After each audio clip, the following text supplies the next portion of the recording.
Your ship has just crash-landed on a frozen, inhospitable planet. Tensions rise as saboteurs lurk, but you have to think quickly as the sun is getting low and you have little time to cobble together some machines and get your drones into the air to rescue your crew and get them safely into the warmer caverns near the planet's core.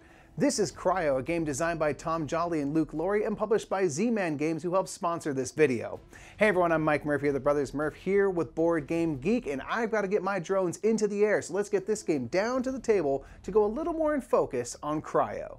In Cryo, players take on the role of factions competing to settle underground caverns and salvage resources to build machines and vehicles for transport. Players will have crew pods spread throughout the sections of the crashed ship that need to be awakened and brought to safety. They will accomplish this by sending out drones to activate action spaces throughout the board. On a turn, a player may deploy a drone or recall drones back to their platform. When a player deploys a drone, they may place their drone onto any unoccupied dock that wasn't damaged during game setup. There will be up to 4 adjacent actions to the dock, and the active player will choose one action to take. Each section of the ship has stasis control, where a player can use up to 3 organics resources to wake up crew members in cryostasis pods and bring them to their platform. If a player has a vehicle, pods can be placed directly onto the vehicle at any time from a player's platform. Each section of the ship also has resource spaces, and each time a resource tile is selected, the player can immediately discard it to gain the indicated resource or resources, or they may place it onto an empty slot on their platform, potentially completing machines that can be used when players recall their drones. In addition to stasis control and resource spaces, each section of the ship has its own special actions. Players can assign crew pods to salvage, which will allow the player to gain resources every time they recall their drones. The reactor helps convert crystals into energy to power vehicles as they travel to caverns. The fabricator is used to convert organics, crystals, and tech to nanites, which can act as a wild resource. The computer uses tech resources to draw and play cards.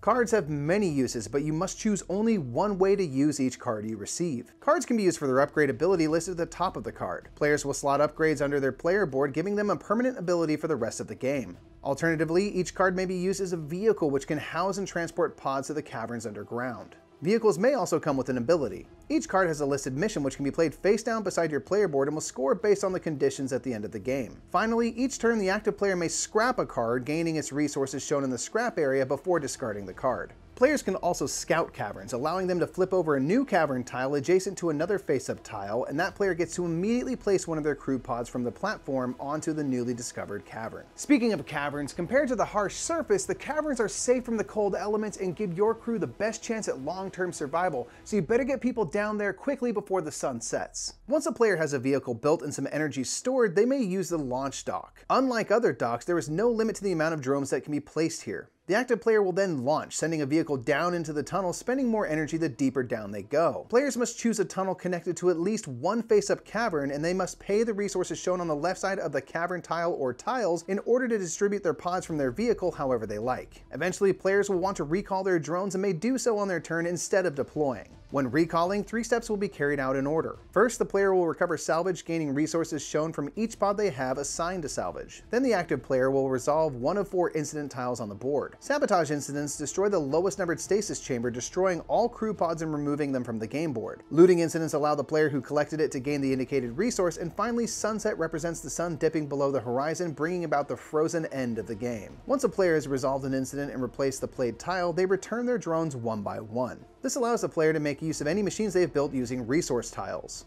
The first space, for example, allows the player to gain the indicated resources every time their drone is placed there. Other platform actions allow players to trade resources for others, gain energy, and play or draw cards. As players recall their drones and resolve incidents, the sun continually drops in the sky until finally the sunset incident is played. Once this happens, or once a player has all of their surviving crew pods in caverns, the game ends and final scoring takes place. Players will receive 2 points for each crew pod in a cavern. Players will also receive points for all upgrades, vehicles, and crew pods on their platform at the game's end. Each cavern will score points based on who has the most pods in it, and finally each player may score any missions they have played, such as the power bank, which awards points for each energy that player has at the end of the game. The player with the most points wins.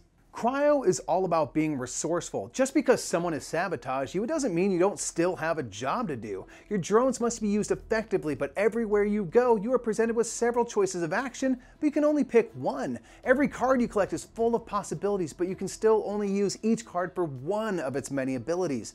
Those choices of what to do when you have so many options is where the real challenge comes in, but you better choose quick as the sunlight wanes and the cold seeps ever deeper. And if Cryo seems like a game you'd enjoy, consider consider checking out his page at BoardGameGeek.com to learn more. And until next time, I'm Mike Murphy. I've been here at Board Game Geek, and we've been going in focus on Cryo. Have a great day.